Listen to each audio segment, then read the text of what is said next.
Title page ઉપર એ ચિત્ર પણ હતું, પણ આખી બુક ઇંગ્લિશમાં લખાયેલી હોવાથી આખા એ શ્રીમદ ભગવદ્ ગીતાનો સાર એક સેન્ટેન્સમાં આ મુખપૃષ્ઠ ઉપર લખેલો હતો.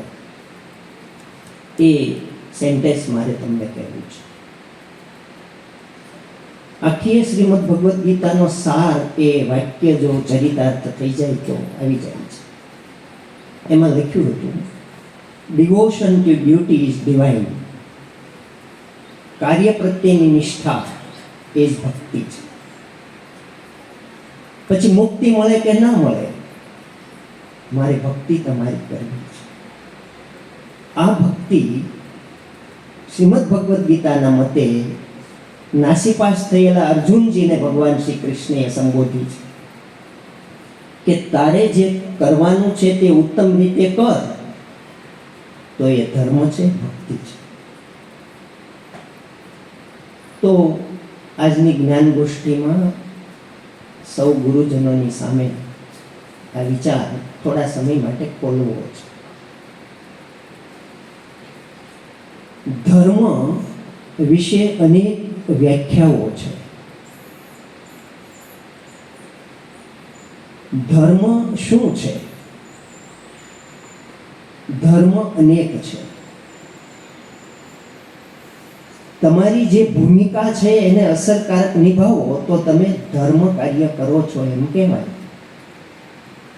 હવે એને આપણે આ રીતે સમજીએ કે તમારી ભૂમિકા એક ફાધર એટલે કે પિતા, પપ્પા તરીકેની હોય તો એક પિતા તરીકે તમારે જે કરવાનું છે તે ઉત્તમ રીતે કરો તો તમે ધર્મનું આચરણ કરો છો. That called devotion to duty is divine. અર્જુનજીને અધર્મ સામે ધર્મ સ્થાપન કરવા માટે લડવાનું છે. હવે જો એ યુદ્ધ ન કરે તો એ ધર્મ પાલન નથી. એટલે એક માતાએ મા તરીકે જે કરવાનું છે તે ઉત્તમ રીતે કરે તો એ ધર્મ પાલન છે. એક દીકરાએ એ કુટુંબના સંતાન તરીકે જે કરવાનું છે તે એ ઉત્તમ રીતે કરે તો એ ધર્મ પાલન છે. શ્રીમદ ભગવદ્ ગીતાનો મત. એક શિક્ષકે શિક્ષક તરીકે જે કરવાનું છે તે ઉત્તમ રીતે કરે તો devotion to duty is divine, એની ભક્તિ છે. એક નાગરિક તરીકે આપણે જે કરવાનું છે તે ઉત્તમ રીતે કરીએ તો નાગરિક ધર્મ છે.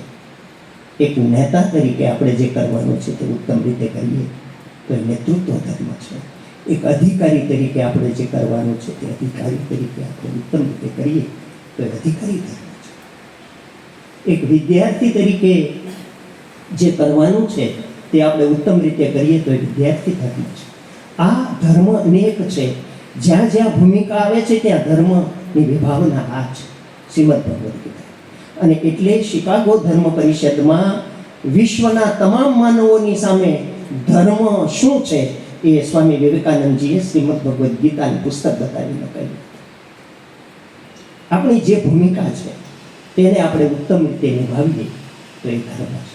અને એટલે આપણા મરહૂમ મહારાજા શ્રી કૃષ્ણકુમારસિંહજીનું એક વાક્ય મને યાદ આવે છે. નંદકુંવરબા ક્ષત્રિય કન્યા વિદ્યાલયનો પ્રાર્થના હોલ જેને જોયો હોય અને એ પ્રાર્થના હોલમાં સ્ટેજ ઉપરથી એ પ્રાર્થના હોલના એન્ટ્રન્સની ઉપર લખેલું જો વાક્ય અંદરથી જો કોઈએ વાંચ્યું હોય તો એ વાક્ય આ છે. મહારાજા સાહેબના જ શબ્દો છે, મહારાજા કૃષ્ણકુમારસિંહજી. એમાં લખ્યું છે, નિષ્ઠાની ધારે અમે તો પરાયણે મોક્ષ લેવાના. શેના કારણે મોક્ષ લેવાનો? નિષ્ઠાની ધારે. That called devotion to duty is divine.